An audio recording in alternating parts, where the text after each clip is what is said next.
What do you see, Enkidu?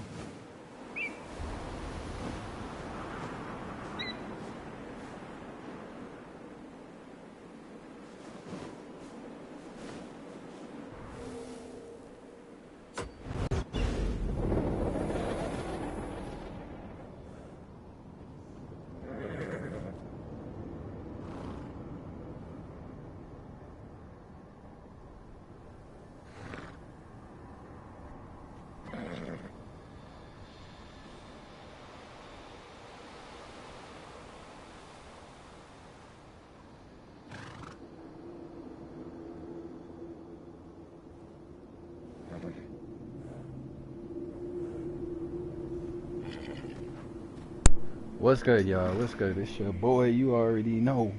We back in the place. We back in the place. Y'all can see I'm in the northern parts.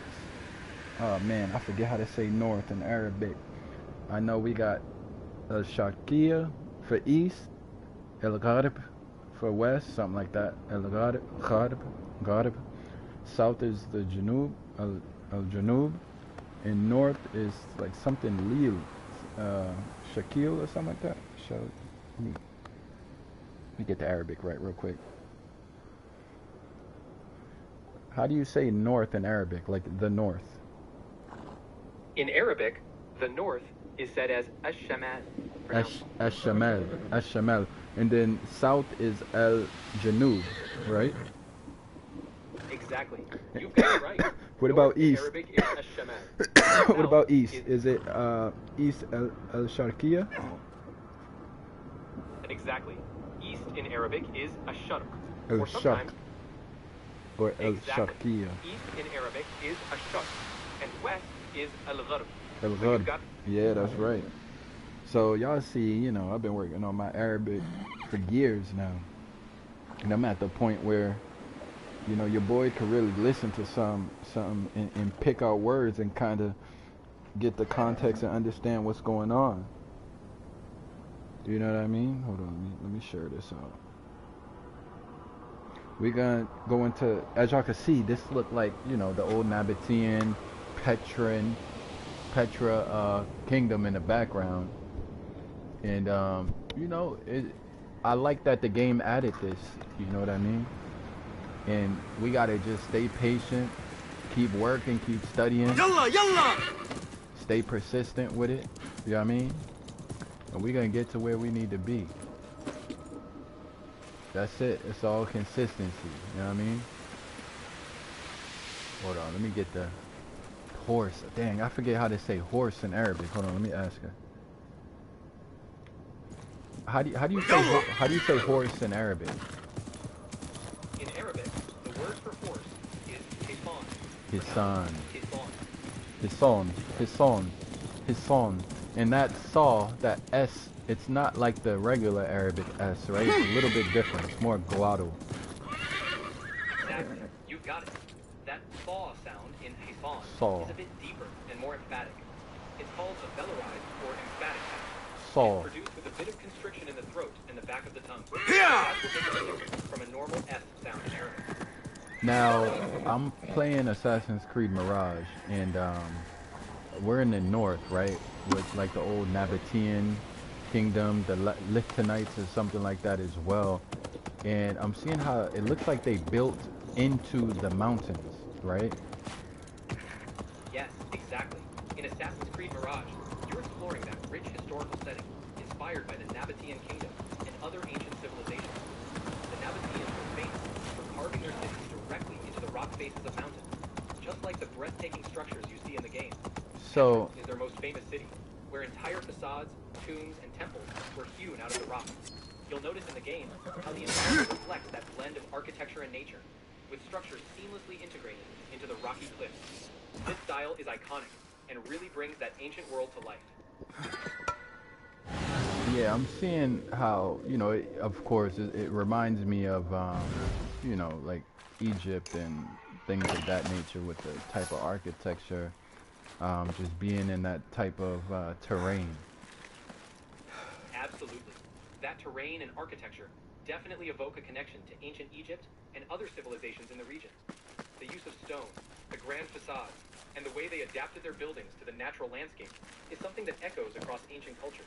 Right. The sandstone cliffs and desert environments provided the perfect canvas for that kind of monumental architecture. So, when you walk through those virtual landscapes, it really brings to mind the ingenuity and artistry of those ancient builders. So, tell me about the actually, I'm gonna end up telling you about the Nabateans, but give me a date for the Nabatean kingdom. The Nabatean kingdom flourished between around the 4th century BCE and 106 CE. Their kingdom was at its height roughly from 168 BCE, when their first known king, Aretas I, ruled, until it was annexed by the Roman Empire in 106 CE. What does annex mean? Annexed means that a territory or kingdom is taken over and incorporated into another, usually a larger power. In the case of the Nabatean kingdom, it was So what's the annexed by the difference? Roman Empire What's the in difference 106 CE. between annex and colonize? Great question. When a territory is annexed, it means it's officially added or incorporated into another state, often becoming a part of that territory and under its full control. Colonization, on the other hand, typically involves establishing settlements or colonies in a foreign territory, often with some degree of separation from the colonizing state's core area.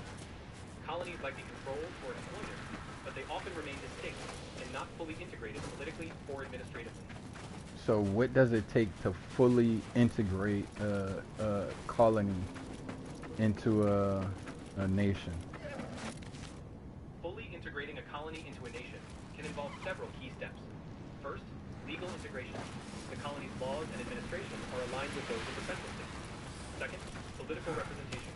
The people in the former colony gain full political rights, such as voting or having representation in the national government. Third, economic integration, aligning the economy, currency, taxes, and infrastructure with the rest of the nation. Fourth, cultural and social integration, merging education, language, and identity, so that the population identifies as part of the larger nation. Finally, international recognition.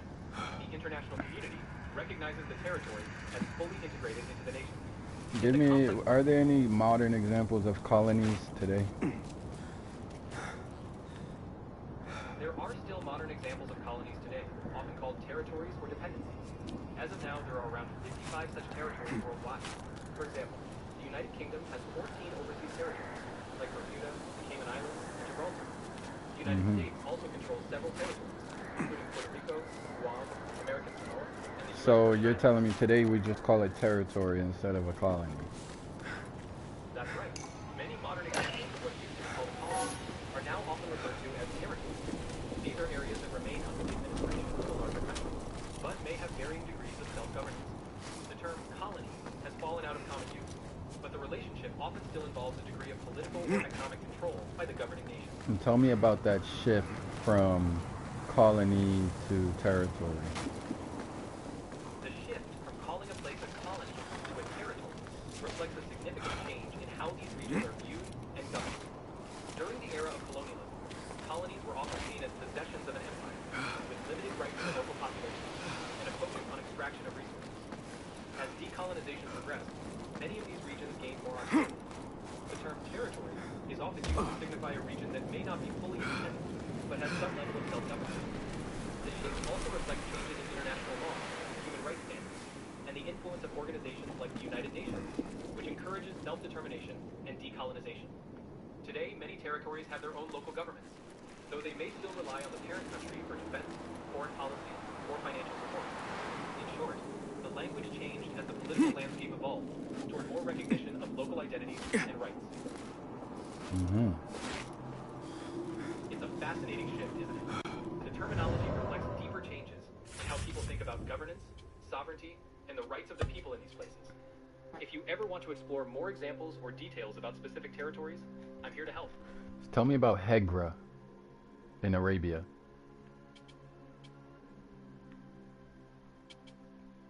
Hegra, also known as Mada'in Salih, is a remarkable archaeological site in northwestern Saudi Arabia. It was the southernmost and second largest city of the Nabatean kingdom, after Petra in Jordan. The Nabateans thrived there during the 1st century AD, carving over 110 monumental tombs with elaborate facades into the sandstone. The site was a critical stop along the ancient incense trade route. It also shows traces of earlier Lycianite and later Roman influence. In 2008, Hegra became Saudi Arabia's first UNESCO World Heritage Site, noted for its remarkably well-preserved tombs, inscriptions, and hydraulic engineering, including wells and irrigation channels. Its history spans from the 3rd or 2nd century BCE under the Lycianites through the Nabatean era and later Roman annexation in 106 AD. It served as a key pilgrimage stop in later centuries and was left largely undisturbed for nearly 2,000 years. Now, it's open to visitors, offering a window into the Nabatean civilization and their legacy in the Arabian Peninsula. Alright, here we go. We're going to go into folk tales. We got the tale from Hegra. The tale from Hegra. And in the background, we got this lion figurine from the 5th through 1st century BC. Dadan, excavated by the Department of Archaeology, King Saud University in Riyadh. Here's what it states. It says, quote, now all of the jinn, the Ifrit, are the most perilous. Their true abode lies in a realm beyond our own. Yet sometimes they enter this world too, lurking amid ancient ruins, like the ones right here. They are merciless, wicked creatures fashioned from searing flame, who bear the blood debt of vengeance and unleash wrath in its purest, most terrible form. I have heard tell of a mighty sorcerer whose hubris led him to summon an Ifrit. By all accounts, he succeeded in calling it forth, but he failed utterly to command it. His end was most grim. End quote. That's a powerful and chilling tale. It reflects the deep-rooted folklore around the ruins of Hegra and the belief in supernatural beings like the Ifrit. These stories capture the mystery and danger that people associated with ancient ruins. They also remind us of the cultural layers, myths, legends, and beliefs that have surrounded Hegra for centuries. If you'd like to hear more about other tales or folklore connected to Hegra, or anything else from that region, feel free to ask. Now we're going to go into the incense trade route tale. So in the background here, we got an incense burner. I read this last time. 4th through 3rd century BC, Dadan, excavated by the Department of Archaeology, King Saud University in Riyadh. It says, listen well, young ones, to the tale of Zarqa al-Yamama, the blue-eyed seer of the Jadis. She stood watch upon the southern plains, and it was said she could spy riders a week's journey away. Finally, her tribe's foes sought to outwit her by marching behind uprooted trees, though they were many days' ride away. But Zarqa's blue eyes perceived their ruse, and she cried a warning to her people. Yet her tribe, fearing madness, heeded her not. When the enemy's host fell upon them, every one of Zarqa's people was struck dead. At last they seized Zarqa herself and crucified her beneath the desert sun, tearing from her those eyes that had been her gift. So remember, a divine gift bears its own burden, and to ignore the seer's warning is to invite doom beyond reckoning. That's an incredibly haunting and powerful tale. The legend of Zarqa al-Yamama is a stark reminder of the price of foresight and the consequences of ignoring wisdom.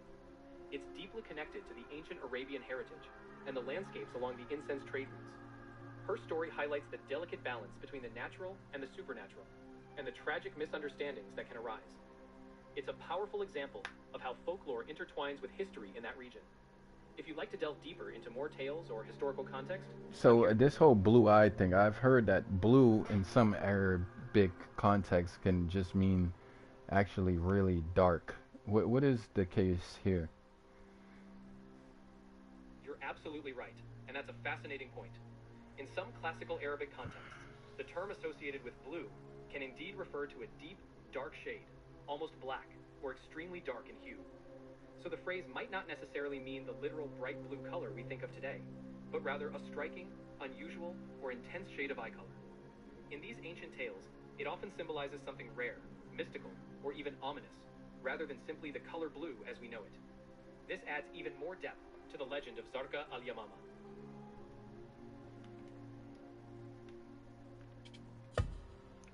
And then we go into the folktale called Different Lifestyles. This is what it says. So in the background, actually, we got the Fatimid coin, 11th century CE, This coin dates 2 centuries later than the era in which the game takes place. But it says here in the excerpt, quote, "My father spoke of the Nas Nas, half man, half shade, born of jinn and mortal blood. He said it bears but one arm, one leg, and half a face, yet it hops with unholy speed. Its eye gleams like molten rock, and its touch brings death so swift the flesh falls from the victim's bones in a single breath.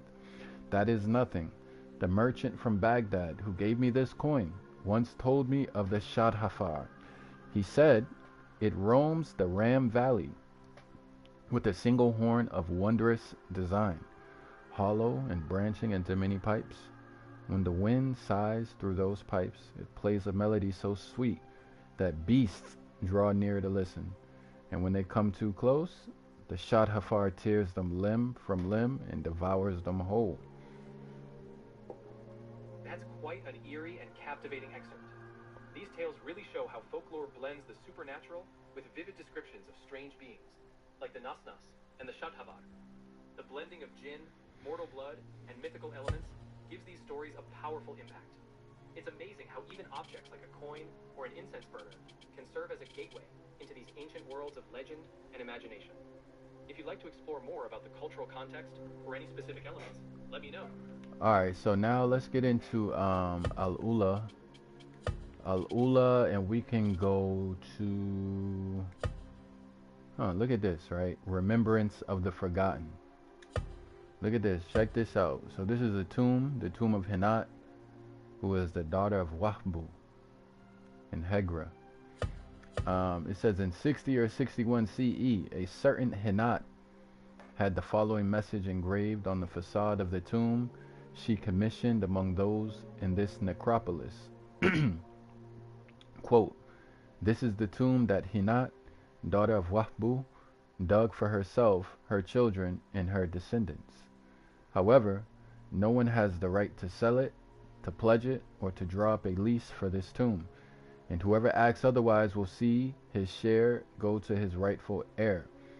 In the 21st year of King Maliku, king of the Nabateans," end quote. Nearly 2,000 years later, archaeologists have been able to establish that several dozen bodies were placed in this tomb, including one that may be Hinat herself, a woman of 40 to 50 years old. So here's the tomb. Ram Valley. The Ram Valley. I think I read this already. The Ram Valley east of Dadan in the Al-Ula Oasis is a series of sandstone canyons carved by the winds and waters of time to create extraordinary shapes with a magical and mysterious character. Today called Wadi Al-Fan, which literally means Valley of Art, it is becoming an open-air exhibition area of contemporary art and other installations. Okay. I read Oasis Life. I read Life of a Nomad. Incense Road. Let's go into Incense Road. Why not? Damn, it's the wrong one. We'll go into Incense Road, learn about that real quick. Why not?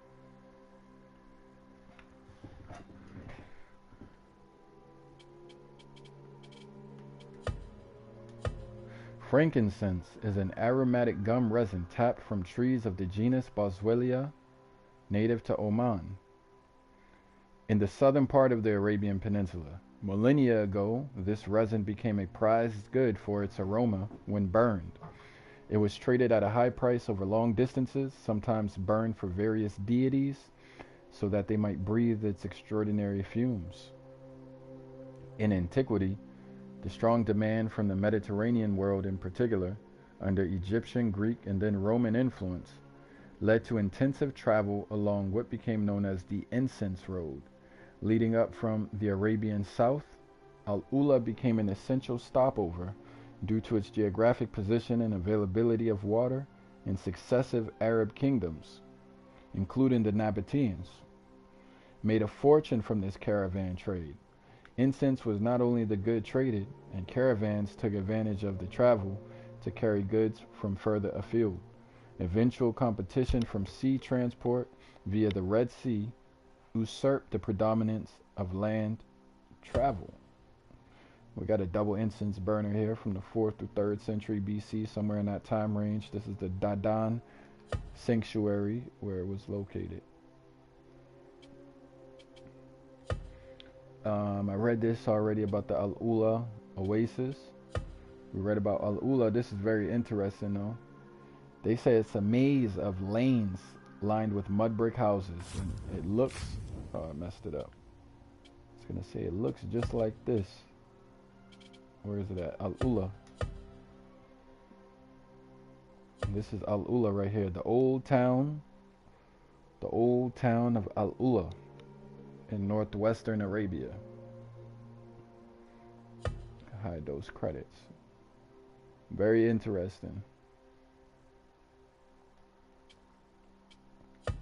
And then we also got the Dadanite, Lycianite, and Nabatean civilizations. This is, you know, we gotta get into this. It says, even today, it is challenging to clearly identify the chronology of the different authorities that dominated the Al Ula region during the first millennium BC.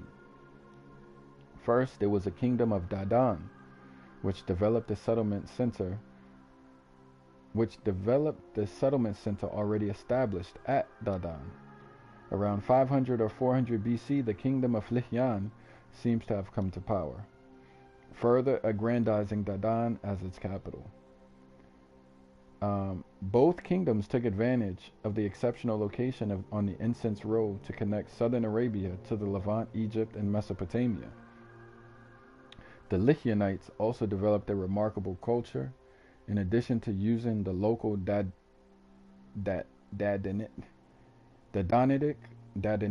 script to engrave and carve hundreds of inscriptions in stone across the area, impressive colossal statues were carved in a local sculptural style. It is uncertain when and how the Nabatean kingdom, whose capital was at Petra, located in present-day Jordan, took control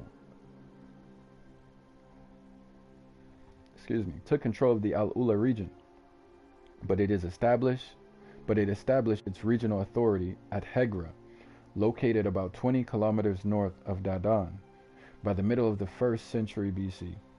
Nabatean wealth also relied on long-distance trade, and its culture adopted and adapted various external influences from places such as Mesopotamia, Egypt, and Greece. Its craftsmen carved the magnificent tombs from the sandstone outcrops of Hegra.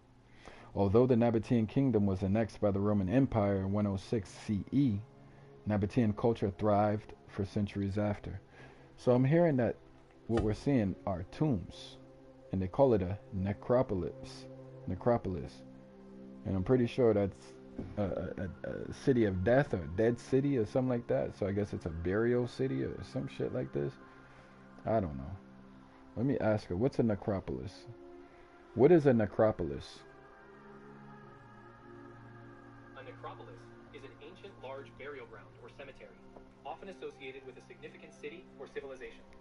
The word comes from the Greek, meaning city of the dead. These places were often located outside the main city and contained elaborate tombs, monuments, and graves. Necropolises give us incredible insight into the beliefs, customs, and daily life of ancient cultures. For example, Hegra has been referred to as a vast necropolis because of its many rock-cut tombs. Right, this is a Lycianite coin from somewhere between the 5th and 1st century BC. Dadan El Koreba. Yep. So we walking through this. And then we got this right here. It's called City Surrounded by the Dead. City Surrounded by the Dead. Very interesting. Let's see what it's talking about. View details. Al-Banat Mountain is one of the jewels of the Nabatean Hegra. Let's get a look at it real quick. It looks like some type of animal or... oh, it's lions. Carved lions confronting a rosette, decorating a tomb facade at Jabal al-Banat, Hegra. So Jabal, I believe, is a mountain. So these are lions confronting a rosette. And I see the rosette. I wouldn't have guessed these are lions. Actually, I could kind of see how this one on the left is a lion for sure. I could see how that could be a lion. And that to me is very reminiscent of that Sumerian culture right there. But anyway, let's read it. El Banat Mountain is one of the jewels of Nabatean Hegra. It is a necropolis of 29 tombs carved along both sides of and one long outcrop during the 1st century CE. Clearly visible from the city, the site was apparently very popular with local notables. Archaeologists have been able to establish a chronological sequence of architectural styles and types of tombs. Among the noteworthy sculptural elements, the triangular pediments of the tombs represents animals, including eagles, snakes, and fish. The terrible Medusa, a monster of Greek mythology, also appears, depicted with snakes for hair that, according to legend, transformed those who dared to meet her eyes into stone. So we see some Greek influence in Hegra, in the Nabatean kingdom. So let's start with Hegra, and we got to learn about this Dadanitic script. This is a Nabatean inscription, tomb of Kamkam bint Walat, Hegra. Kamkam, daughter of Walat. Tomb of Kamkam, daughter of Walat. Okay. So we got, okay, here we go. This is the last one. This is a UNESCO World Heritage List. Located about 20 kilometers north of the Al-Ula Oasis, the Hegra Heritage Site is an exceptional testimony to the region's strategic position and antiquity. It is the first property in Saudi Arabia to be inscribed on UNESCO's World Heritage Site list. It was not only an essential stop on the incense route, a major path of travel between sources of frankincense and myrrh in southern Arabia, the Mediterranean world, and elsewhere. Through the Arabian Peninsula in Nabatean times, it had also become a place of earlier human activities.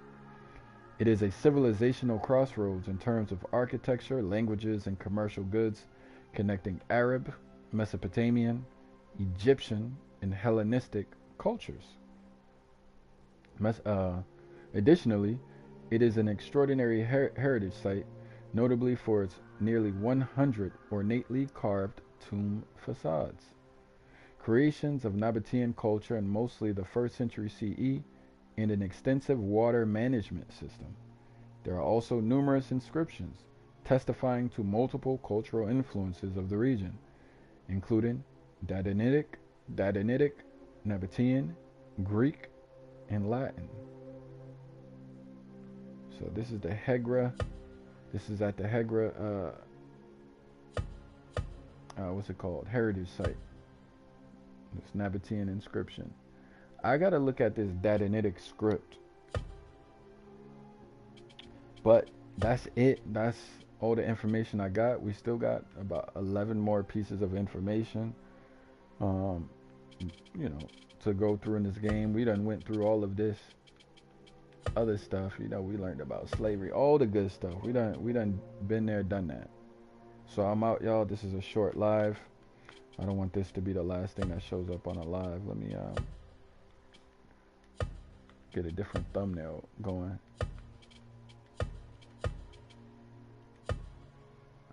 Yeah, maybe this one. Alright, this is gonna be a short live. You know, I'll be back when I'm back. Keep on learning, keep building, keep on adding to the knowledge base. Be well rounded. That's what we're gonna do, man. Take care, y'all. Make sure y'all hit the like button. Y'all know every time I go live, I'm only doing research, study, live, straight information, no nonsense. Peace out.